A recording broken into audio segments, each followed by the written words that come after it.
Hello lovelies, how are we? Hope everyone's well. Thank you for all your comments and thoughts on last week's video. And a lot of people asked what I was wearing. So this is my ranunculus. I'm making another for my sister, which I'll show you later. So Tuesday. It's been busy. I forgot to say last week, I was out for a meal last Friday evening. So much fun and excitement, I forget. Went out for a lovely Thai meal with some friends, so that was good fun. We had a good laugh. We used to go to theatre trips and, you know, see shows and things, which was great, but then you don't have that same opportunity to catch up and have a chat. So we've started going for food instead, and that's nice. It's very social and all good fun. So that's all good. That was Friday. Saturday, hospital visiting. It was fairly grey still, so I didn't bother trying to take any footage because it would have been very similar to last week's. On my way home, I was listening in to the Zoom call, the one hosted by Barbara and Valerie, Barbara of Flame and Fibre. The train I was on, I had two trains. Well, that became a bit of an adventure, but let's stick to this at the moment. So the train nearest home has a Wi-Fi service. The one nearer London doesn't. Just, you know, depends which operator it is. And so I was listening into the Zoom on 4G on my phone. So I was holding my phone, so I wasn't even doing any knitting. And the quality of the sound I was getting through was patchy. At one point I was listening to some stuff that was being said, and I thought, I'm getting about one word in four here. And when they said, you know, are you able to speak, Les? And I tried. It was very quickly. so I was able to listen into to a lot of it, but I couldn't sort of partake. But that's probably a bit of a break for everyone. I then got to the place where I changed trains to find that my train was cancelled. There'd been an obstruction on the line, it said, and you can do many things in a situation like this. I mean, thankfully we have access to the internet. We can find out what's going on. You can try and find a member of staff to ask what's happening, or you can ring your husband who used to work on the railways and say, what would you suggest I do next? My instinct was get nearer home at all times. Partly thinking if I need to get a cab from anywhere, the nearer to home I am, the cheaper it is, you know. But my instinct was right, so I then sort of got a train to a couple of stops down. Basically, the obstruction, it's rather upsetting. A train had hit a deer. No. So that was rather upsetting, especially for the deer. So in the end, all the rolling stock was in the wrong place, so they ended up sort of having a service that kind of went here and back again and then went there and back again, and I just had to get from one to the other. By chance, on the station waiting for the train that was coming that way, met someone that I've done a couple of funerals for their family. He said, I know you. And I thought, I know you, but please don't ask me to remember your name. And I said, I conduct funerals. And he said, oh yes. And he said his name. And I was like, oh yeah, that, you know, it starts to click in. So chatting to him, he got off a couple of stops down the line. So yeah, it was nice to see him not in a funeral capacity, frankly. So that was Saturday. So a journey that should have taken sort of 2.5 hours ended up taking 4. And because of waiting around on platforms, I'd got quite cold. When I got home, felt quite chilly, and took me a while to kind of warm up when I went to bed. Just, it had got chilly. So, because it was so damp, we've had a lot of wet weather here. So that was Saturday. And then Sunday, had another Zoom call, one that I could join in with this time with my dead friends, my funeral friends. And then in the afternoon, slept solidly for about 2.5 hours. If I disturbed anyone with my snoring, I apologise, because I just went out cold, as I thought I probably would. So that was nice to just kind of sleep. So that was my weekend. Although I wasn't working on any knitting on the train home, I was on the train there. So this is my sister's ranunculus. So as you can see, looking very similar to this one. And it is actually the same wool, and it is wool.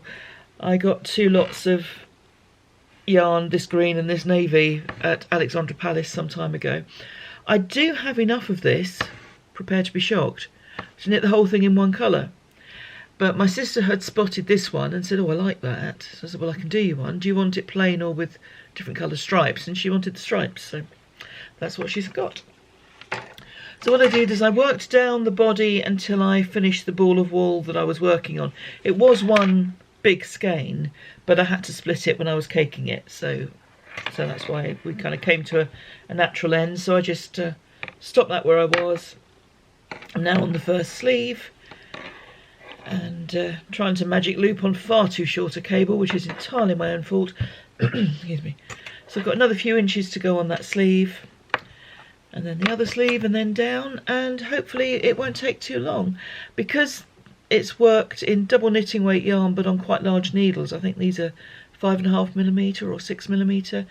It does progress quite quickly, so that's all good. And I'm using up bits of oddments for the stripes, which may enable it to be entered into a make-along being run by Alice of Soxy Nana Alice, who's doing a scrap make-along. I'll link to her podcast below.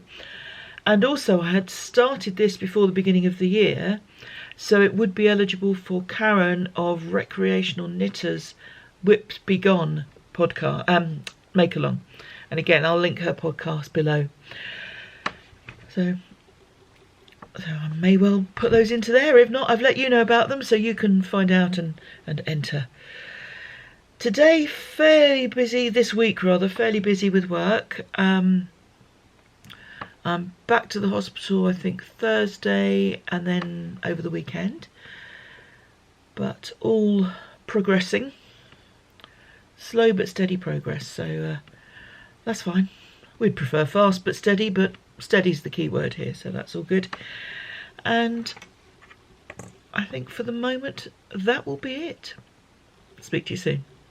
Hello lovelies. What day is it? Wednesday? Yeah, I think so. That'll do. People were asking about this shawl last week. This was my version of the Leftovers Faroese shawl, which is in its original form a striped garter stitch pattern. So you can see I've replicated that. I used it for the numbers as often, and put in some lace patterns from some stitch directories that I've got. So that's this. It's big and light and warm, and it's cold. We've gone from heavy rain, a lot of flooding, road closures. My local town centre had a lot of flooding. It was on the news and everything. We've gone from that to it stopped raining, very cold, so things freezing in places. It sounded much ruder than I meant it to, but that's where we are. Sorry, I'm not terribly coherent. Last week I showed you some yarn that I'd very kindly been given by the chap I'm teaching to crochet. Some of the larger balls of yarn I'm giving to my sister. She does a lot of baby knitting. She is the grandmother of the great niece that I knit for, so she's having some of those. But I started with the whirly whirly machine, started making some hats for homeless people, and given how cold it is, I will try and get these to the homeless charity sooner rather than later. So I've got one here in sort of autumnal colours, and I've got one here in blues. So these are just picking out the balls in sort of colour groups, and it's on the AliExpress king size, at least 120 rows. I think this one had about 140. You can see it's got a deeper brim. Like I say, at least 120, but basically I keep going until I run out of whatever ball of yarn I'm using. So hopefully these will do some good. So blues and sort of purpley blues on this. These hats are in the style of the Musselburgh, a long tube. I'm saying in the style of the Musselburgh. I've never actually seen the Musselburgh pattern, but from what I can tell, it's this, a long tube. The difference being in this, you don't do any increases or decreases, you just cinch them together at the ends, fold one end inside the other, and it makes a nice double thickness hat, and quadruple thickness around the ears, because you have this fold over brim. So hopefully it will do some good to people who need to keep warm. Actually, at the moment, you don't need to be homeless to need a hat, because the cost of living is such that people are worried about putting their heating on. So I may find anyone who wants these and can use them. Yes, that's that. I'm going to get on with some work now. Hello lovelies, it's Thursday. Off to London again visiting, so hopefully smooth train journeys.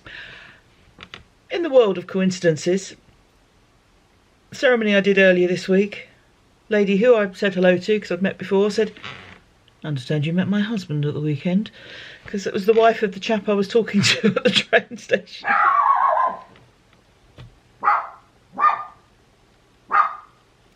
Always got something to say. She's had a haircut this week, so she's not looking very happy. The footage I took is pre-haircut, so she's still floofy. Still gobby.